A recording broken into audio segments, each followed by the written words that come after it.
பாபா ஓர் கருணாலயம், பாதம்தான் கமலாலயம். பாபா ஓர் கருணாலயம், பாதம்தான் கமலாலயம். சாயப்பா உறவுகள் அனைவருக்கும் வணக்கம். சாயப்பா மேல் நம்பிக்கை வைத்து அவரை நினைத்துக் கொண்டிருக்கும் உங்கள் அனைவரின் வேண்டுதலையும் சாயப்பா நிறைவேற்றுவார். என்றும் சாயப்பாவின் அருள் உங்களுக்கு இருக்கும். நம் மனதிற்கு இதமான சாயப்பாவின் இன்றைய அருள்மொழியை கேட்போமா? அன்பு குழந்தையே, ராஜயோகம் இருப்பவர்கள் மட்டுமே இதை கேட்க முடியும். கேட்ட நொடி முதல் உனக்கு ராஜயோகம் தான். எந்த சூழ்நிலையிலும் தைரியத்தை கைவிடாதே. உனது நம்பிக்கையை திடப்படுத்தவே நான் அவதரித்தேன். உனது நல்வாழ்விற்கு நானே பொறுப்பு. எவன் ஒருவன் உன்னை நாடி உதவி கேட்கிறானோ அவனுக்கு உதவ தயங்காதே. முடிந்தவரை உதவுங்கள். நீ உனது பிள்ளைகள் பற்றியோ குடும்பத்தை வழி நடத்துவது பற்றியோ கவலைப்படாதே. தெளிந்த மனதோடு இரு. ஏன் குழம்புகிறாய்? ஏன் தடுமாறுகிறாய்? எதிர்காலத்தை பற்றி பயம், நிலைமை என்ன ஆகுமோ என்ற கவலை. நான் இருக்கும் போது எதற்காக வீண் கவலை? அனைத்தையும் சீர்திருத்துவேன். நான் உனது இல்லத்திற்கு வந்து குடிபுகுந்து கம்பீரமாக அமர்ந்திருக்கிறேன். கர்வம் உள்ளவர்கள் எவரையும் என் அருகில் சேர்க்க மாட்டேன். அடிக்கடி நான் சொல்வது ஒன்றுதான், விரைவில் உயர்ந்த நிலைக்கு வரப்போகிறாய். என்னை சரணாகதி அடைந்தால் உன்னை பாதுகாப்பேன்.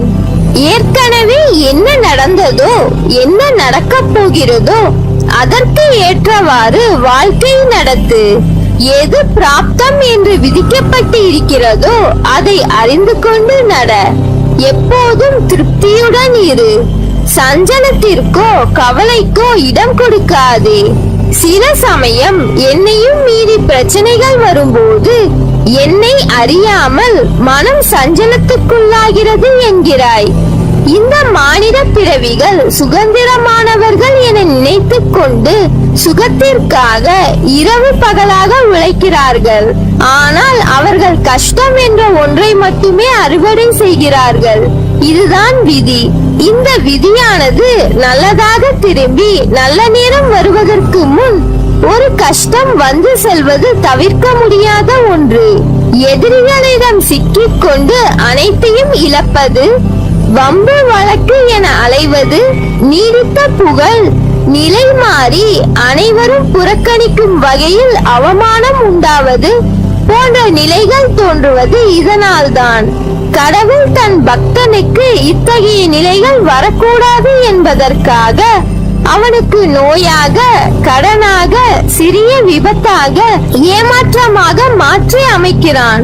விதியின் பிடி உன்னை இருக்காமல் நான் பார்த்துக் கொள்கிறேன். அவசியம் என்றால் விதியையே மாற்றுவேன். எதற்கும் பயம் கொள்ளாதே. சோர்வு, கவலை, விரக்தி உன்னை ஆக்கிரமிக்காமல் பார்த்துக்கொள். பொறுமையாக இரு. ஒவ்வொரு நிமிடமும் பொன் போன்றது. அந்த நேரத்தை தேவையற்ற எண்ணங்களை யோசித்து அதை வீணாக்காதே. எல்லோருக்கும் வாழ்க்கையில் பிரச்சனைகள், சச்சரவுகள் இருக்கத்தான் செய்யும். அதையெல்லாம் நீ பொருட்படுத்தவே கூடாது. சில விஷயங்களை அப்படியே விட்டு விடுவது நல்லது. ஏனெனில் உன்னை சுற்றியுள்ள சிலர் அறிந்தும் ஒன்றும் அறியாதவர்கள் போல நடிக்கிறார்கள். ஆனால் நீயோ அதை புரிந்து கொள்ளாமல் அந்த பிரச்சனைக்கான தீர்வை தேடி அலைந்து திரிந்து கொண்டிருக்கிறாய்.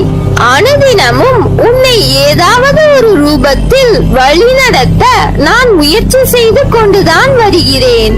ஆனால் நீயோ அதையெல்லாம் தவற விட்டுவிட்டு பிறகு மீண்டும் என்னிடமே வந்து உன் துயரங்களை போக்க வழி கேட்கிறாய். முதலில் உன் துயரங்களை நினைத்து கவலைப்படாமல் இரு. அப்போதுதான் உன்னை சுற்றி என்ன நடக்கிறது என்று உன்னால் உணர முடியும். உன்னை சொல்லி குற்றமில்லை, இது காலத்தின் கட்டாயம். நீ இதை அனுபவித்தே ஆக வேண்டும். உன்னை அதிலிருந்து மீட்கவே போராடுகிறேன். நீ அனுபவிக்கும் உன் கர்ம வினைகளை உனக்காக நான் அனுபவித்துக் கொண்டிருக்கிறேன். நீ இப்போது அனுபவித்துக் கொண்டிருப்பது அதன் சிறு பகுதியே. வாழ்க்கையில் நீ சந்திக்கும் தோல்விகளை வைத்து வாழ்வில் தோல்வியுற்று விட்டதாக நீயே முடிவு செய்யாதே. இங்கு நிலையானது எதுவும் இல்லை. இருப்பதை வைத்து மகிழ்ச்சியாக இரு. நீ அனைத்திலும் வெற்றி பெறும் நாள் வெகு தூரத்தில் இல்லை. விரக்தியை தூக்கி ஏறி, அதுதான் உனக்கு முதல் எதிரி. என் நேரமும் உன்னை பாதுகாத்துக் கொண்டுதான் இருக்கிறேன். என் மீது நம்பிக்கை வைத்து செயல்படு. நம்பிக்கையும் உண்மையான பொறுமையும் பக்தி என்ற தேரை இயக்குகின்ற இரு சக்கரங்களாக இருக்கிறது. அதே போல் சுகங்களும் துக்கங்களும் வாழ்க்கை என்ற வண்டியை ஓட்டுகின்ற இரு சக்கரங்களாக ஓடிக்கொண்டிருக்கிறது.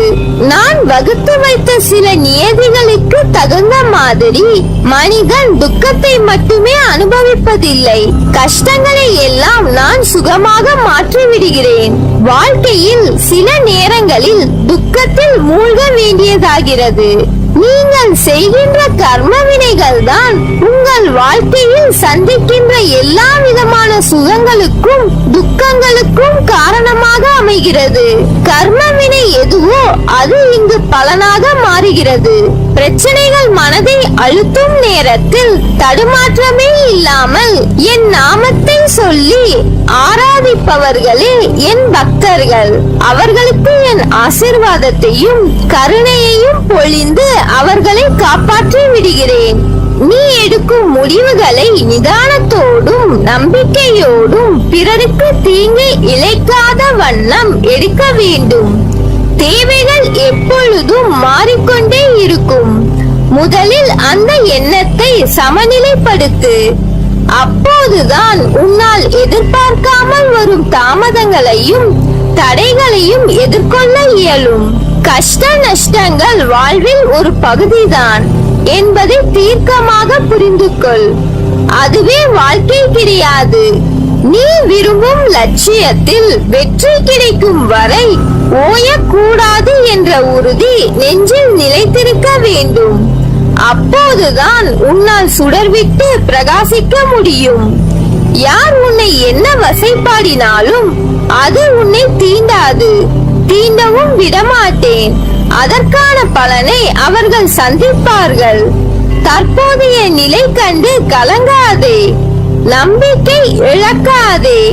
கொஞ்சம் பொறுமை காத்துக்கொள், உனக்கு நல்லதே நடக்கும். முதலில் வாழ்க்கையை நினைத்து பயப்படுவதை நிறுத்து. பயம் புத்தியை மழுங்க வைத்துவிடும். பயம் எதிர்மறை எண்ணங்களை உருவாக்கும்.